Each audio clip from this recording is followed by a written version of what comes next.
Good afternoon, everyone.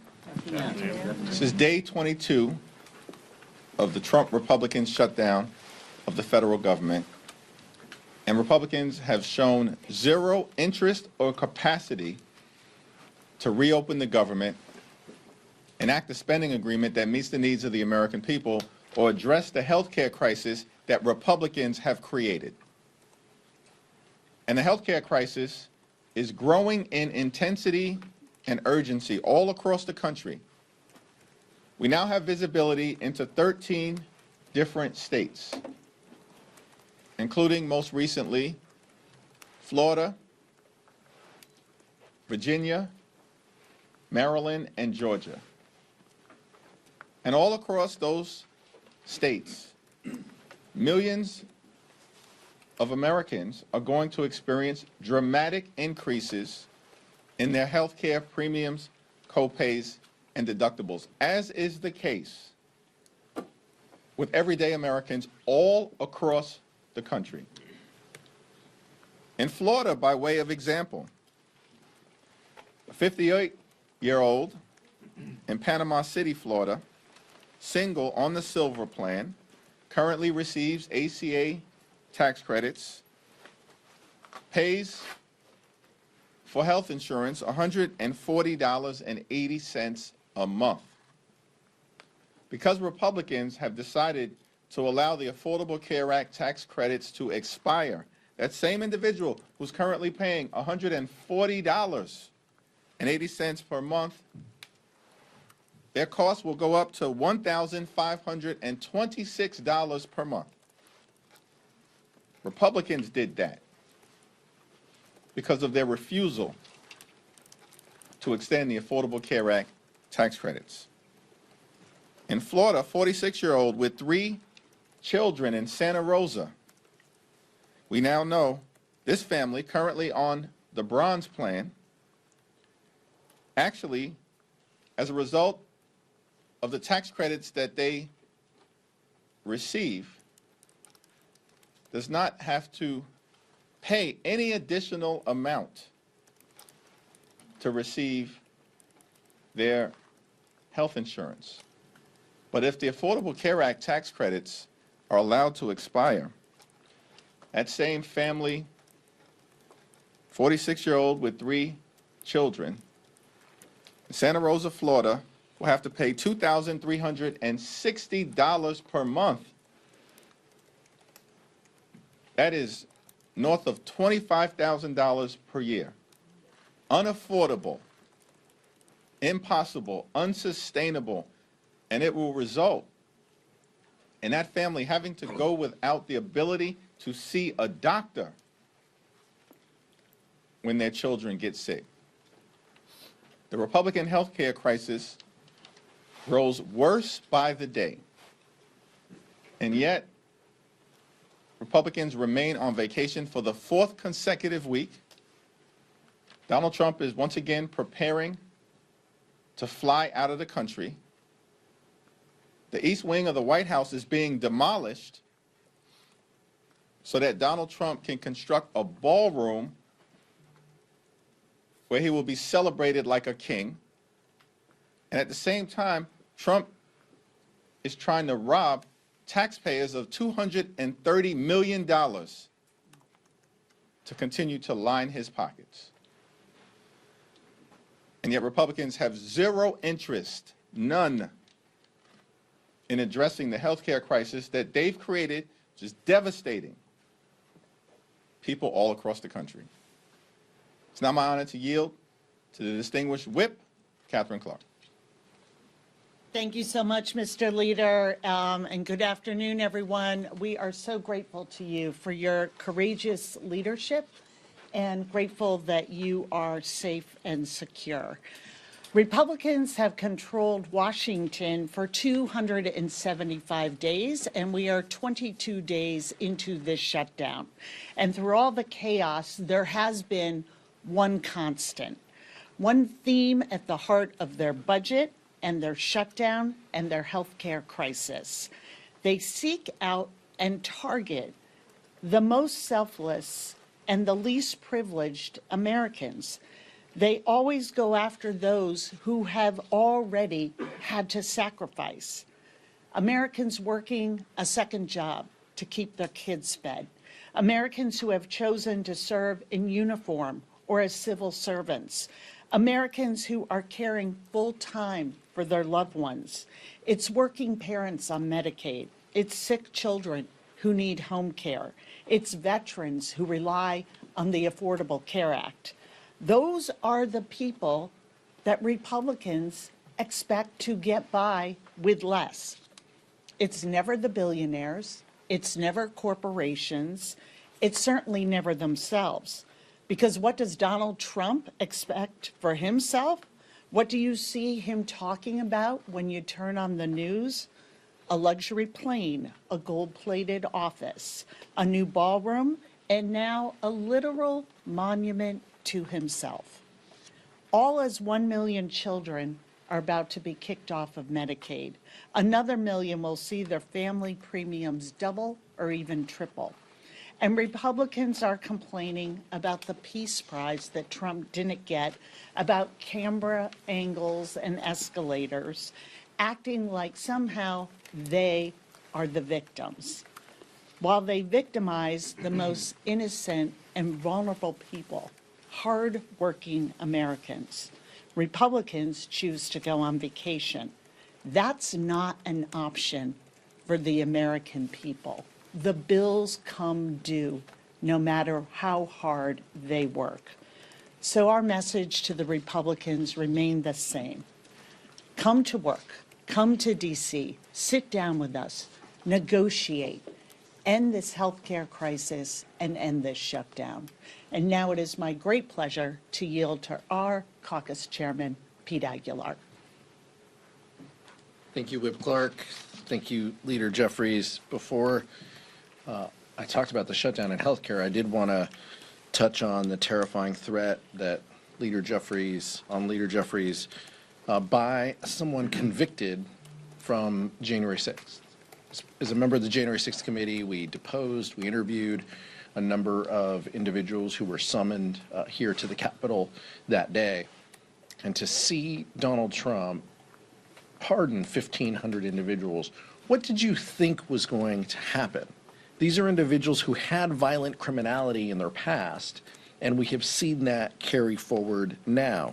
And this is what happens when you release violent felons. By the way, some of them in their past had issues as child molesters and crimes against children, and we're putting these people back across the country. Following the recent horrific acts of political violence on people of both parties, we should do everything in our power to lower the temperature and keep our communities safe. And that's why I was disturbed by Whip Emmer's comments, in particular when talking about individuals who went to rallies, essentially calling American supporters of the Democratic Party supporters of terrorism. That rhetoric at the highest levels in this building and across our government isn't just untrue, it's dangerous and poses a threat to our political leaders, and that needs to stop. On the shutdown, for more than a month, Republicans have been on vacation while hardworking families are left to ask, what's next for me? What's next for my family? How will we afford health care? How can we pay our bills? And it's unacceptable that Speaker Johnson has had us in session since they passed the One Big Ugly Law. 20 days, I think, since then. Over 100 days have lapsed in the calendar, and we have been in session about 20. This is shocking. Then it's unacceptable that, and the American people see this. They can't show up for work 20 days over 3.5 months and expect to get paid. They're using this time to hide from their responsibilities. To carry, and they have chosen to carry forward unpopular health care policies, even when Republicans like Marjorie Taylor Greene, Kevin Kiley, Beth Van Dyne have all said that Republicans should be in D.C. working. And even Leader Thune says it's time for House Republicans to consider coming back into session. The American people are smart. They know who will make their lives better. They know who is looking out for their costs and who wants to lower the costs that they face. And they know Republicans who control the White House, the House, and the Senate have the power to undo the damage that they've caused with this healthcare crisis. Democrats aren't giving up. If anything, we're more motivated and focused on our work ahead to protect Americans' healthcare. It's time for Speaker Johnson and House Republicans to join Democrats in finding a solution to reopen government and address this healthcare crisis that they've created. The American people are waiting. Leader Jeffries. Thank you, Pete. Thank you, Catherine. Questions? Has Speaker Johnson reached out to you at all since the January 6er made a threat on your life? No. Thank you, Mr. Leader. At this point, do you think a new CR is needed past that November 21st date? And if so, what would be an acceptable end date? And would it have to be paired with some type of vote on an ACA extension? What we need to occur right now is what Democrats have maintained from the very beginning. At this point, we need to reopen the government. We need to enact a spending bill that actually meets the needs of the American people in terms of their health, their safety, and their economic well-being, particularly in terms of driving down the high cost of living, while at the same time decisively addressing the Republican health care crisis that grows graver by the day.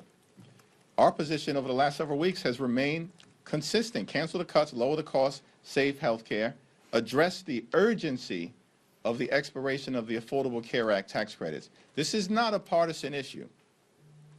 And that's why we've seen Democrats and now many Republicans, traditional conservatives and right-wing conservatives like Marjorie Taylor Greene, all acknowledge what Democrats have been saying for weeks, which is that the Congress needs to act to extend the Affordable Care Act tax credits to prevent tens of millions of Americans from experiencing dramatically increased premiums, copays, and deductibles. Those increases will devastate the American people. It's unacceptable. And House Republicans need to cancel their vacations, get back into town so we can do the business of the American people. Thanks. Back. Thank you, Leader Jeffries. Do you have a response to Trump refusing to meet with you and Leader Schumer until the shutdown's over? Donald Trump has spent more time on the golf course than he has in talking to Democrats on Capitol Hill to reopen the government, to enact a spending agreement that's bipartisan, and to address the Republican health care crisis. His behavior, unpresidential, unhinged, unpatriotic, un-American, throughout this process, speaks for itself and makes clear that Republicans shut the government down and have had zero interest in opening it up. Why? Because they'd rather inflict this kind of pain on hardworking federal civil servants and the American people than provide health care that's affordable to everyday Americans, working class Americans, and middle class Americans. Catherine, Pete? Good. All right. Michael. Thank you, Mr. Leader. Going back to the CR conversation, some Senate Republicans, including Leader Thune, have said the longer the shutdown goes on, the higher the likelihood that a full-year CR would be necessary. What are your thoughts on that conversation kind of intensifying in the Senate? And maybe Chair Aguilar as an appropriator. I know appropriators hate those words, full-year CR, so I'm hoping you can explain to the American people why that's something that probably most Democrats would oppose in this situation. Well, let me let Chairman Aguilar and Whip Clark respond, and then I'll address the question as well. Well, just a reminder, Whip Clark is an appropriator on leave, by the way, in her leadership capacity. Look, as the leader mentioned, none of us want a continuing resolution. We want government open. I want people to go to the Smithsonian's. I want park rangers to be able to work. All of this is so incredibly important, and it's why Democrats have been very clear we want government to open. But that takes both parties. That takes Democrats and Republicans. And what frustrated me is, as you heard before, Michael, in the caucus press conferences is each time Republicans carried a bill in appropriations, they did it in a hyper-partisan environment. And what do I mean by that?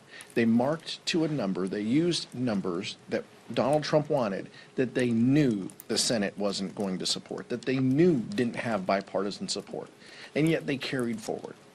And Tom Cole, a well-meaning person, executed this strategy, knowing full well it was a waste of time. And what happened as a result? We wasted months when we could have been negotiating, when we could have been working to find common ground in a bipartisan way on actual funding bills. The deadline of September 30th has always been the deadline. It's always been the end of the fiscal year. It seems like House Republicans just maybe tuned in, week 2 of their vacation to figure this out. We knew this in April. We knew this in May and June. And it's just incredibly unfortunate that House Republicans wasted time when they could have been working in a bipartisan way. And our hope, our focus, our goal, we don't want to continue resolution for 14 months. I know the chairman of the Ways and Means Committee just mentioned that. We want actual government open. We want actual funding bills. But we want those done in a bipartisan way. The American people want that. They want us to address this healthcare crisis. It seems like House Republicans and Senate Republicans are the only ones who haven't realized that yet. Yeah, it is amazing to me that the new conversation is, well, what's the length of the next CR? Let's back up to where we are today. We are in the 22nd day of a shutdown that is completely avoidable. By coming to the table and talking about the American people, and that what they promised, what the Republicans promised, and the president promised on day one, we're going to help lower your costs. And everything has been made harder and more expensive. So come to the table. Why are you talking about the length of a CR? Come to the table and negotiate with us. End this healthcare crisis. Help the American people. And I repeat this every week, but 60% of households are not making it, unable to provide the basics.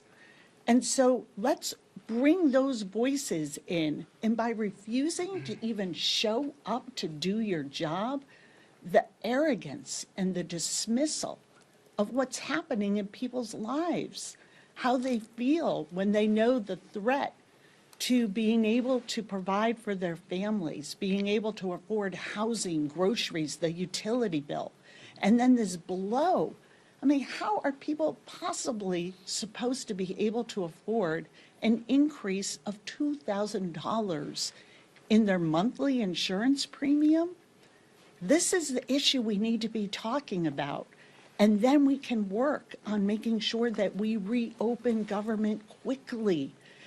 And the other, they are now trying to reimagine themselves as the champions of federal workers, of the champions of food programs and health care, when all they have done is take an axe to all of that since they came into office, and deliberately, their word, inflict trauma on people who serve the public.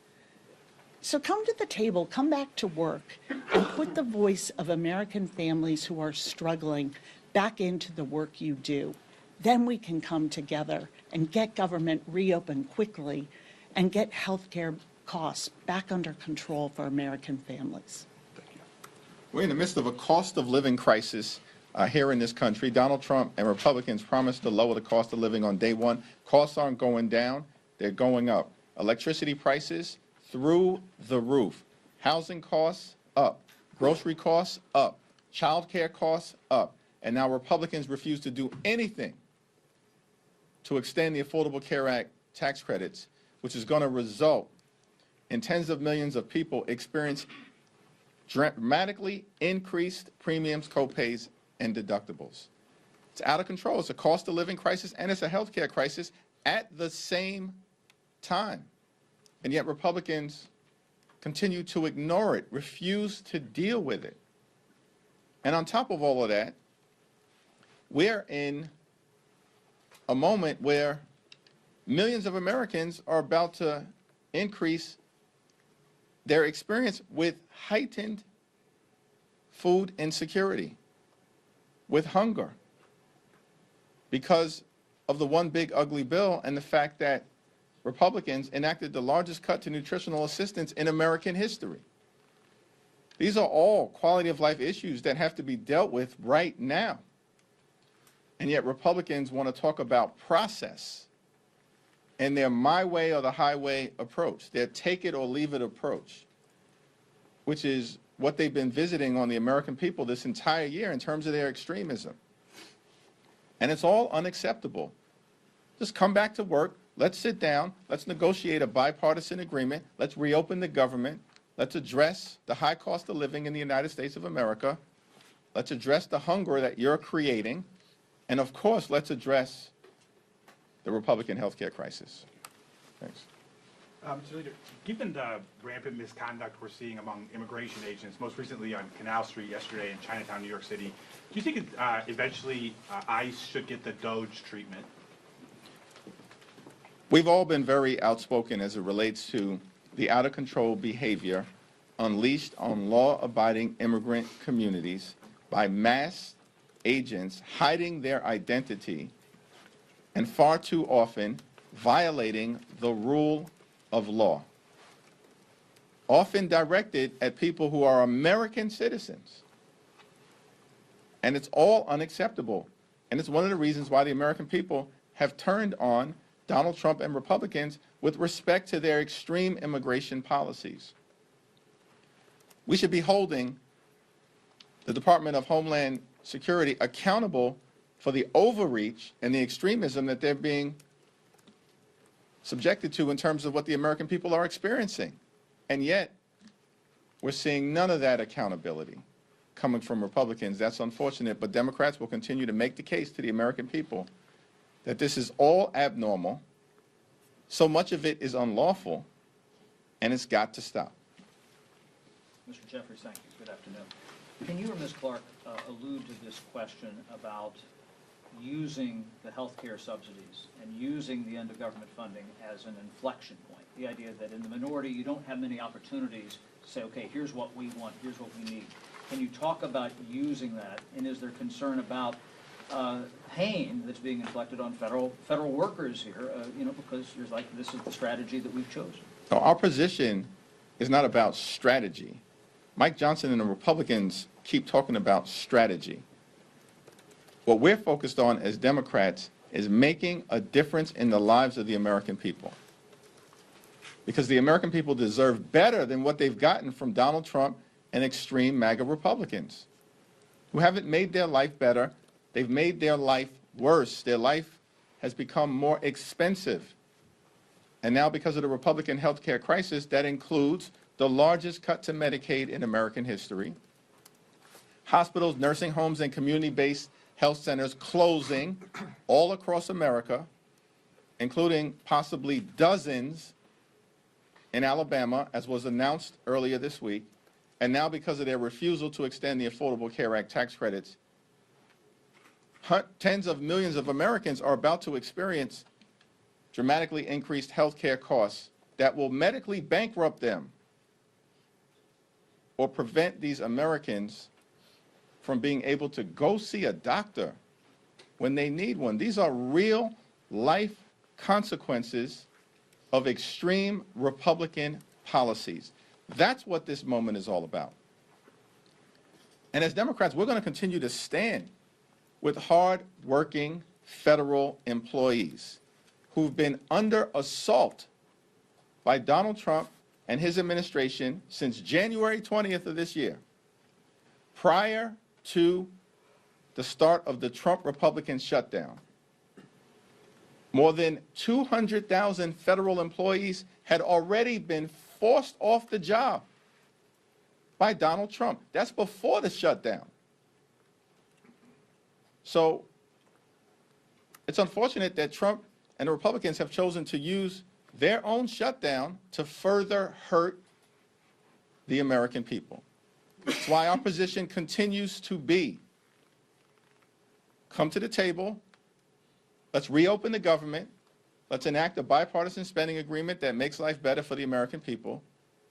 And let's address the healthcare crisis that's devastating people in working class America, in rural America, in urban America, in small town America, in the heartland of America, and in black and brown communities all across America. Yeah, let's rewind the tape a little bit here and talk about how we got here. Donald Trump promised the American people, I will love and cherish Medicaid. And if you remember, when they were going through their budget process, they took $800 billion, said was going to come out of a specific committee. And we said, those are going to be cuts to Medicaid. What did we hear from our colleagues across the aisle? Where does it say Medicaid? Where does it say that? We're going to protect Medicaid. When they knew full well they were going after people's health insurance. We have been trying to meet with them, talk to them, use the appropriations process to cut a fair deal. It's this theme that I've been talking about, that why do you go after the American people who are struggling to get by? Why is that the bargain? That we are going to pay for tax cuts for the very wealthiest of Americans and corporations with the hard-earned dollars of the American people who want and are entitled to be able to afford health insurance. And what have we seen since they're going to love and cherish Medicaid? Dramatic cuts, $1 trillion, 15 million people at risk of losing health insurance, $500 billion out of Medicare, these cuts to the ACA, taking away the tax credits that keeps premiums affordable for people, and all for what? So they can make permanent tax cuts for the very wealthiest and drive up the deficit at the same time, telling hardworking Americans, not only going to be hard today, it's going to be hard for your grandchildren into the future to pay off an economy that we are rigging against you. That's the message to the American people.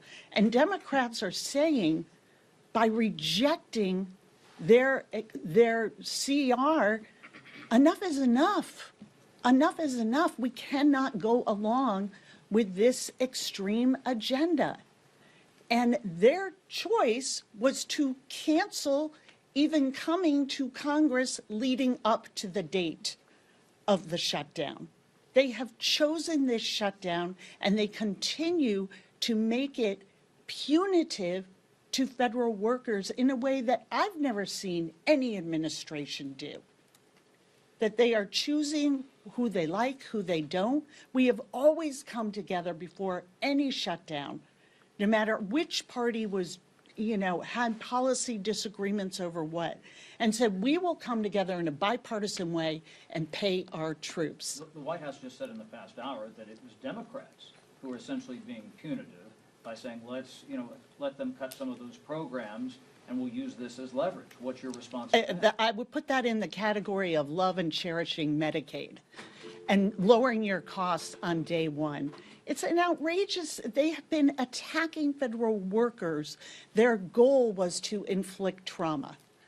Whether it is firings, proposing that some people will not get the back pay that they are entitled to get under federal law in this shutdown, making things as difficult as possible. I mean, the way they have treated workers, whether they're federal workers or hardworking people in our community who are trying to provide for their families and are struggling to do that, it is just a let them eat cake moment. You just fend for yourselves, because we'll tell you who we're working for. Those who already have great wealth and power, full stop. So they can say whatever they want. They can issue and try and spin the context. Federal workers know who's on their side. And working people in this country are watching what is happening and watching them put them last. You get in line. Your tax credits that help you pay for insurance premiums, those expire. Those for the very wealthiest, we're making those permanent in the very same month, in the month of December. It is outrageous. And the fact that they aren't even showing up You don't even show up to do your job is something that it is no wonder that the American people are showing up and 7 million strong at rallies on Saturdays, but also showing up in poll after poll saying, this doesn't work for me. The system was already rigged against me, and now it's getting worse due to your policies. So they should really look in the mirror. And if they've decided that cutting people's health insurance in order to give the wealthiest people in this country a tax break is a bad policy, we are here to meet with them and talk about how we can undo this. Let's put the people back into the proposition here and end this shutdown. Thank you. No, right there. Third row. Leader Jeffries, what advice are you offering Illinois Democrats right now who are considering redrawing their maps? And do you share any reservations about potentially diluting Democratic strongholds? As was the case in California, it's my expectation that Illinois Democrats are going to carefully consider their options and make sure that they draw the fairest map possible for the people of that great state in the context of Donald Trump's efforts to gerrymander congressional maps all across the country, including most recently in North Carolina, because Republicans are running scared. They know that if the election were held today, they would lose the House decisively, and that's why they're trying to rig the midterm elections. So are you supportive of the redistricting effort? Thanks. Same answer. Third row. Oh, me? Sorry. Yep. In about a week, House staffers will start to miss their first paycheck if the government shutdown continues to drag on.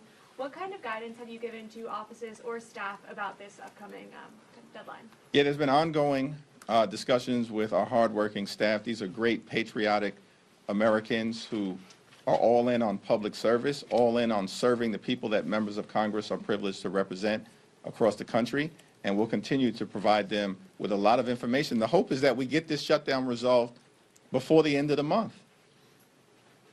We've been maintaining that position from the very beginning of the Trump Republican shutdown. But Republicans have had they shut the government down. All the Republicans talk about every time they stand at this podium or appear on TV, from the speaker on down, all they talk about is the American people gave them unified government, complete control of government. We control government. This is what Republicans say. We have a mandate. Republicans control the House, the Senate, and the presidency. They shut the government down. They reinforce that point every time that talking point comes out of their mouth. And what Democrats are saying is that we want to find a bipartisan path forward, but that involves good faith negotiation on the other side of the aisle, so we can come to a common sense resolution in ways that are actually designed to make life better for the American people. We're fighting to lower the high cost of living. We're fighting to fix the healthcare system that Republicans have broken.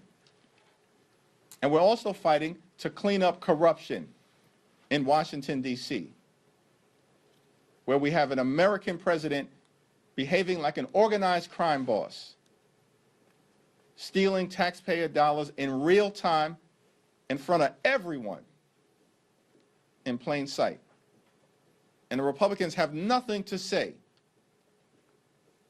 about the emerging crime scene at 1600 Pennsylvania Avenue. Thank you. November 1st is coming up quite soon, and more Americans will get those premium notifications. What is the is there a strategy change once you hit that date and then beyond that date in terms of how Democrats are viewing the shutdown, how you're messaging, and what we can all expect going forward?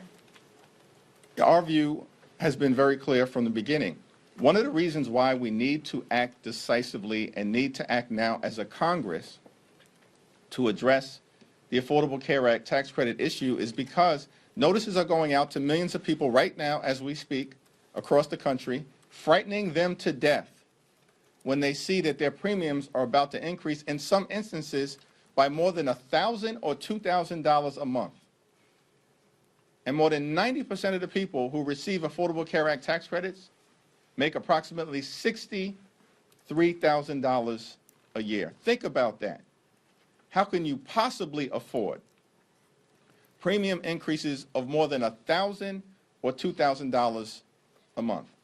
And as open enrollment starts on November 1st, more and more Americans are going to realize the urgent need for Congress to act decisively, as Democrats have been saying for weeks. But Republicans continue to bury their heads in the sand because they'd rather keep the government closed than provide health care that's affordable to working class Americans. Thank you so much. Can you just speak to some of the programs that Democrats want funding for in the $1.5 trillion list of demands? We've heard things like $13.4 million for civic engagement in Zimbabwe, $3.9 million for LGBTQ democracy grants in the Balkans, things like this.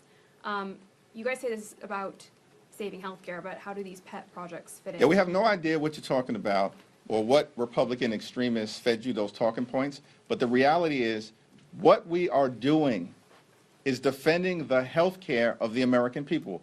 Yeah, we do want to restore the fact that the largest cut to Medicaid in American history has been visited upon the American people by Donald Trump and Republicans, even though they promised to love and cherish Medicaid.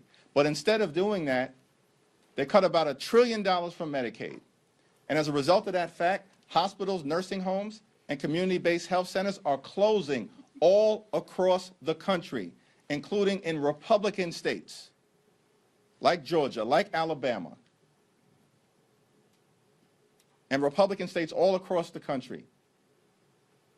And Republicans have visited the largest cut to Medicaid in American history on their own people. That's what we want to restore.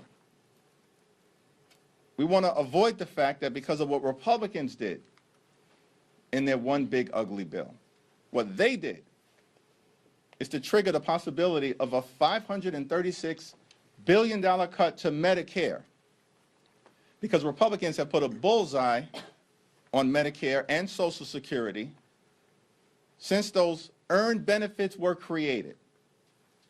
And yet we have a problem with the fact that Republicans want to devastate the Medicare of the American people.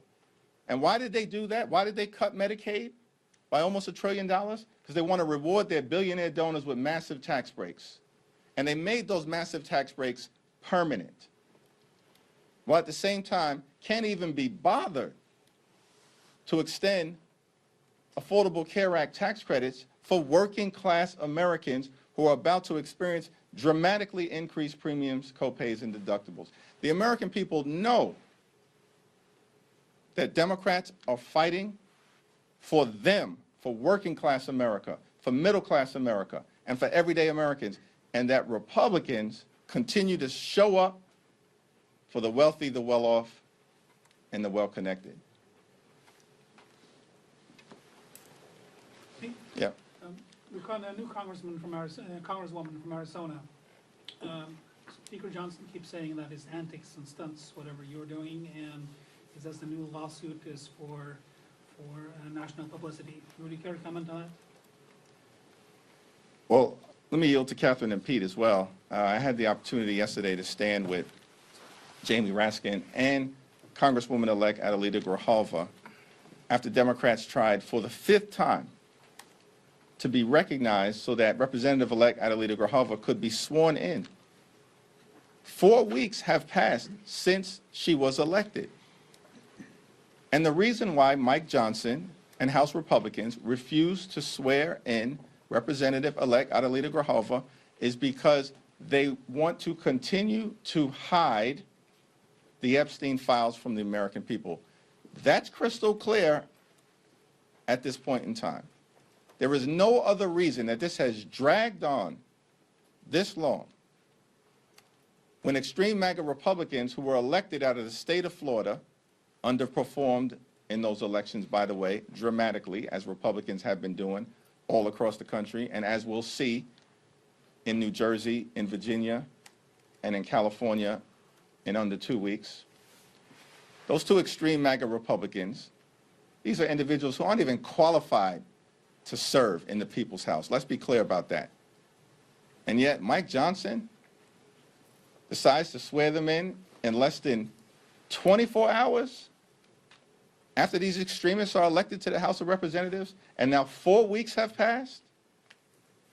The reason why they continue to unlawfully block the swearing in of Adelita Grijalva is because they are actively hiding the Epstein files from the American people, and they're protecting someone clearly: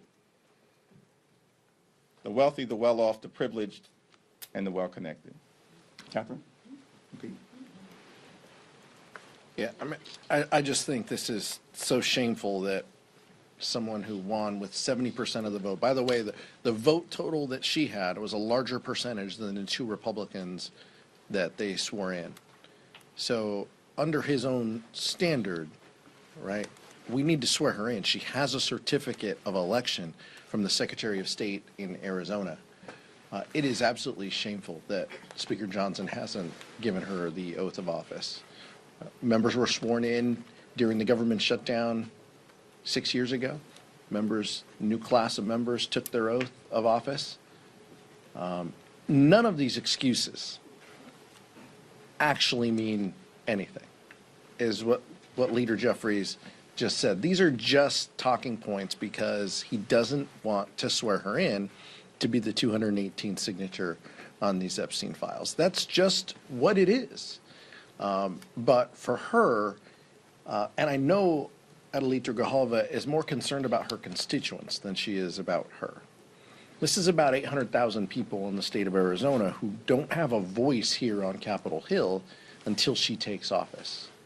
So for those people who are reaching out, who need help and support, who are navigating federal agencies, veterans who need VA appointments, those individuals don't get the help and support because they don't have a member of Congress. They can go to their senators, and we encourage them to do that.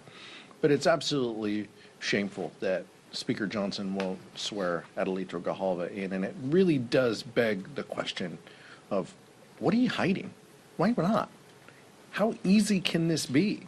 Pro forma session, swear a member in. It's not that hard.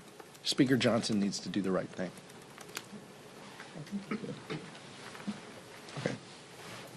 Thank you, Leader Jeffries.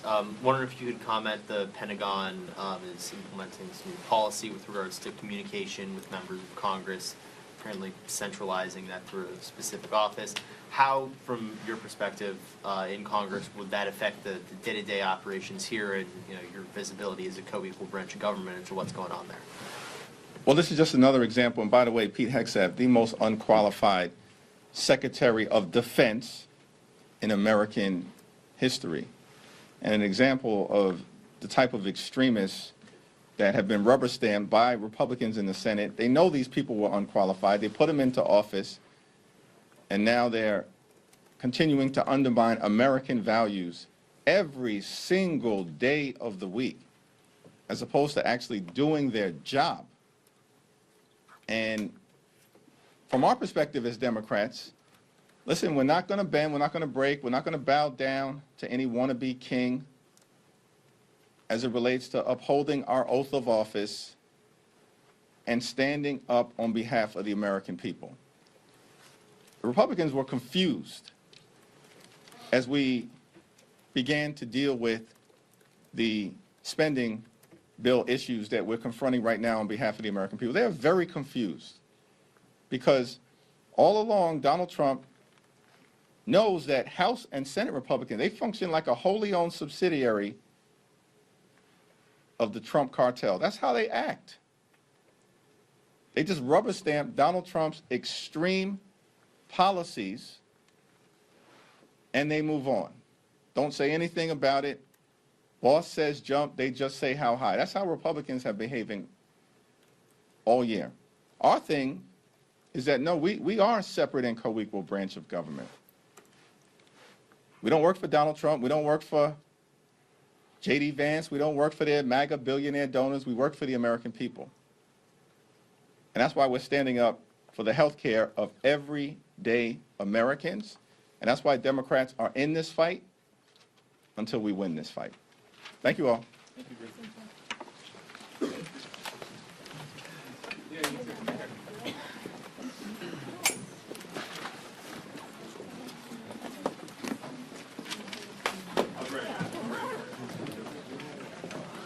Oh, was that you? I didn't see.